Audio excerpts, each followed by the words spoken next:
माननीय राहुलजी गांधी यांचं आगमन होणार आहे।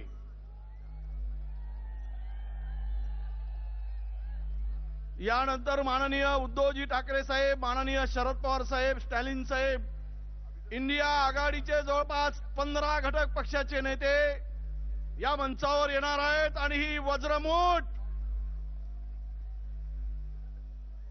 तानाशाही सरकारला सत्तेबाहेर खेचण्यासाठी ही वज्रमूठ बांधली जाणार आहे।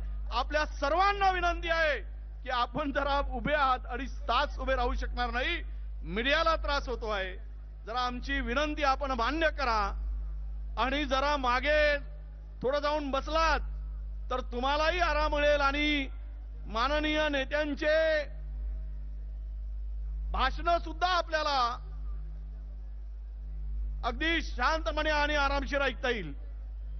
म्हणून आपल्या पुन्हा पुन्हा विनंती करतोय मी, उभे आहेत मागच्या खुर्चीवर बसणाऱ्यांना दिसत नाहीये, आपणच आपला कार्यक्रम चांगला करून घ्यायचा आहे। आपल्या कार्यक्रमाची शान आपल्याला वाढवायची आहे। आपल्याला थोडं शिस्तीमध्ये आपण वागलो नाही तर कोण वागतील, हा मेसेज देशभरावर जाणार आहे। कारण आचारसंहिता घोषित झाल्यानंतर ही इंडिया आघाडीची पहिली सभा या ठिकाणी होतोय आहे आणि इथूनच आपल्या सर्वांना तानाशाही जुलमी शेतकऱ्यांना उद्ध्वस्त करणाऱ्या सरकारला चले जाओचा नारा आपल्याला सगळ्यांना द्यायचा आहे आणि म्हणून आपण शांतपणे बसावं अशी माझी विनंती आहे। जवळपास 15 राज्य, 100 जिल्हे, 7000 किलोमीटरचा प्रवास करून काल मणिपूर पासून निघालेली यात्रा काल इथे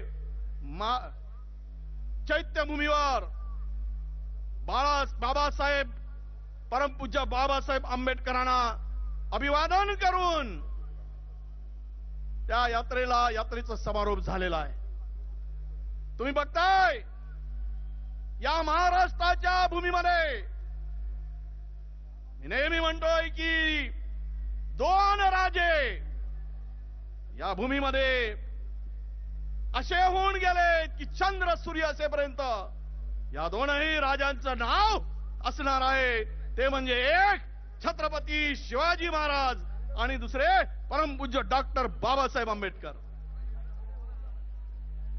या दोनही राजामध्ये साम्य आणि त्याची सुरुवात शिवतीर्थावरून होते आहे। जवळपास मी सांगितलं की हे दोनही राजांचं साम्य काय, दोनही राजांची कर्मभूमी ही कोकण राहिली। एक रायगडावर, दुसरे चवदार तळ्यावर संघर्ष करून अन्याय आणि जुलमी विरुद्ध उभे जाणारे दोनही राजे आहेत। एकाने शस्त्राच्या तलवारीच्या भरोशावर स्वराज्य मिळवून दिलं आणि दुसऱ्याने लेखणीच्या भरोशावर सुराज्य मिळवून दिलं, असे हे 2 राजे महाराष्ट्राच्या भूमीत आहेत। अरे साम्य खूप आहे यात, याही पलीकडे जाऊन म्हणून चैत्यभूमीवर बाबासाहेबांच्या चैत्यभूमीवर घेऊन आशीर्वाद घेताना, अभिवादन करताना की बाबासाहेब, आम्ही राहुलजींनी सांगितलं की बाबासाहेब आम्ही या देशाचा संविधानाचं रक्षण करू, आम्ही या देशातील लोकशाही वाचवू आणि जुलमी लोकांच्या हातातून, विळख्यातून हा देश पुन्हा आम्ही मुक्त करू, हे अभिवादन करताना सांगितलं। शौर्याची गाथा दोघांची राहिली मी सांगितल्याप्रमाणे। इथे अनेक मान्यवर नेते बोलणार आहेत आणि तुम्ही या शिवतीर्थावर जे जुलमी लोकशाही विरोधी सरकार आहे, ज्यांनी देश विकण्याचं काम केलं आहे, त्या विरुद्ध उभे राहण्याचे साक्षीदार या सभेच्या माध्यमातून आपण असणार आहात। म्हणून मी सांगितलं आपल्याला काही गोष्टी की दोन राजातली तुलना, दोनही राजांचं एक साम्य कसं आहे. दोघांचाही जन्म शस्त्रांच्या आगारात झालाय. बाबासाहेब आंबेडकरांचा जन्म शस्त्रांच्या आगारात, छत्रपती शिवरायांचा जन्म शस्त्रांच्या आगारात. एकाचे वडील, बाबासाहेबांचे वडील सुभेदार होते आणि शिवरायांचे वडील सरदार होते. दोघांच्याही आजोबाचं नाव मालोजी होता. दोघांची कर्मभूमी कोकण होती. दोघांनी, एकाने जुलमी आणि अत्याचारी शासकाविरुद्ध लढा दिला आणि दुसऱ्याने या देशातील समता, बंधुत्व भाव टिकवण्यासाठी लेखणीच्या भरोशावर लढा दिला. पण या राजांच्या या पावन महाराष्ट्रामध्ये जी संस्कृती या देशाला तोडू पाहत आहे, जी संस्कृती या देशाचं संविधान नष्ट करू पाहत आहे, अशा जुलमी लोकांना सत्तेतून बाहेर काढण्याचं काम, गाडण्याचं काम शिवतीर्थातल्या या सभेने होणार आहे. म्हणून तुम्ही साक्षीदार आहात, याबद्दल आम्हाला गर्व आहे.